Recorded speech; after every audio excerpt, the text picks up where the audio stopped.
Oh, hello there. Yes, well, when the postman don't call on Valentine's Day, that umbrella won't work on a rainy day. Don't ask me, I already know. Yes, indeed, because it's February and, privatised service is inevitably going to give you a worse service and charge you more money for it. Yes, welcome to Britain, everybody. You're welcome to it, mate.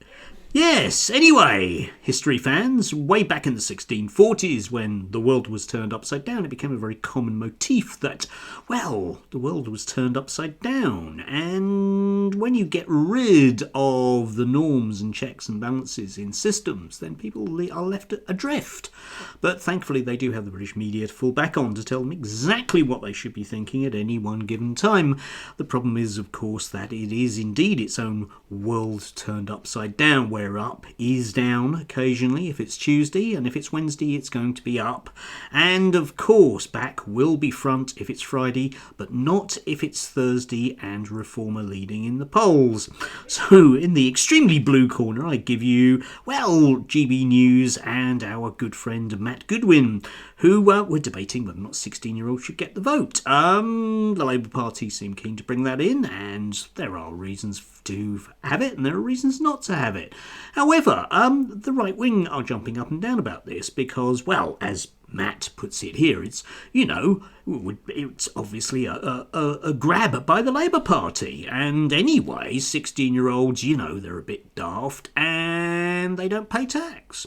Which got me thinking, of course, in terms of that upside-downy world, because, of course, Matt, a few weeks ago, was telling us quite proudly about the way that all those 16-year-olds were flocking, I tell you, to Nigel Farage's Reform Party. So he's presumably not wanting them to vote for the Reform because they're so very sensible. And then if you think back further, or indeed think more upside-downy about it, of course, one would come to the conclusion perhaps that an awful lot of Reform voters already basically are bears of very little brain who effectively, being pensioners, don't pay tax as well. So I'm not entirely sure about whether or not that's a good or a bad thing, and I don't think Matt does either. Still, if we had a British functioning media with journalists, they would ask him an awkward question or two about that, and it's left to, tiny little voices like mine to suggest it might be a bad idea. Still, remember, it's a bad idea because Matt says so, because apparently even though 16-year-olds are all voting for the Reform, all those 16-year-olds are going to vote Labour at exactly the same time. Upside down indeed, yes. And just moving on to an ongoing story, of course, we have the Daily Telegraph being very, very upset at the Education Secretary making decisions about, education. We had this: pupils should not be taught greatness of British Empire. Bridget Phillipson told government review considers root and branch overhaul of the education system. Yes, indeed. Now, what's going on apparently is there's going to be, a review of the national curriculum, and various Catherine Burr-Singlaras are jumping up and down about that because it means she'll have to teach the national curriculum, which is awful if you think about it because her freedoms are being infringed. But the odd thing about that, of course, is that she has all of these pupils that are paid for by the state, via the Department of Education. So surely they would have a right to decide what exactly she's doing in her school, shouldn't they? No, apparently not. Apparently that's a really daft idea. She should just take money from the state and then decide that she's going to do her own thing in a very non-Marxist way. But also, in terms of this review, the way it's presented is this horrible idea that for loads and loads of people who are experts in their fields on different areas, be it geology or biology or history, should actually suggest to the government, things that they think are a good idea. You can see what a very bad idea it would be, testing, having experts have their pennies worth in terms of what the Education Secretary should do. But of course, in the world turned upside down, we do live in the universe where the Daily Telegraph thinks it's very, very important that the democratically elected government who are in charge of the education department shouldn't be well, in charge of the education department. Imagine if they did something. It'd be awful, wouldn't it? Yes. Upside and indeed down it is, yes. And of course, I mean, the ultimate one that we have here is going to be our particular template, which we're going to get from the States. I mean, if ever there was somebody who was such a tangled mess of contradictions that it made your head spin, it has to be Elon Musk. And here he is saying this. Let's unpack this one. All aspects of government must be fully transparent and accountable to the people. No exceptions, including, if not especially, the Federal Reserve. Yes, because you see, he's wanting to have a damn good look for those tax efficiency savings with his crack team of, very 16-year-old reform voters, as far as I can make out.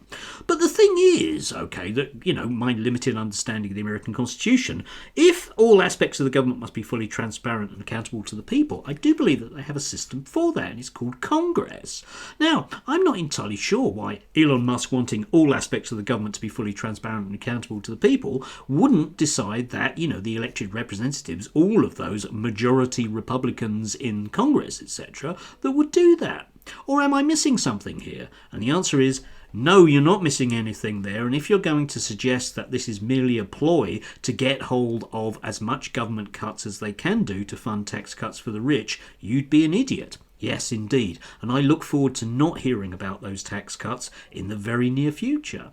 But do you see what's going on here? Yeah, there's this concept that you are too blindingly daft to actually take on board the idea that there might already be a system in operation which works pretty well.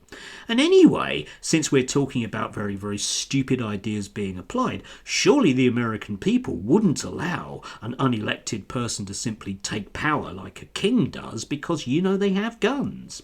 Isn't that the way that it works? Yeah, because, they have to have their guns to prevent, unelected billionaires from taking over the country and running it like a sort of feudal baroncy. Yes, I think there are some flaws in my thinking there. No, there aren't any flaws in my thinking at all. It's just that we will be presented with this sort of stuff on a regular basis. We have to believe somehow that 16-year-olds are both too stupid and yet very bright at the same time. We have to believe that 19-year-olds who are quite good script kiddies are exactly the right people to decide whether or not you're going to get a cheque for your pension. Yes, and we have to decide that the only thing that stands between us and our fragile freedoms are a bunch of billionaires who only have our best interests at heart compared to the people that we voted for the last, 200 years. Odd, isn't it? All of these different things that are both true and complete damnable lies at the same time. Yes. Anyway, should you see moss growing on a south-facing wall, don't be surprised. The world has indeed turned upside down.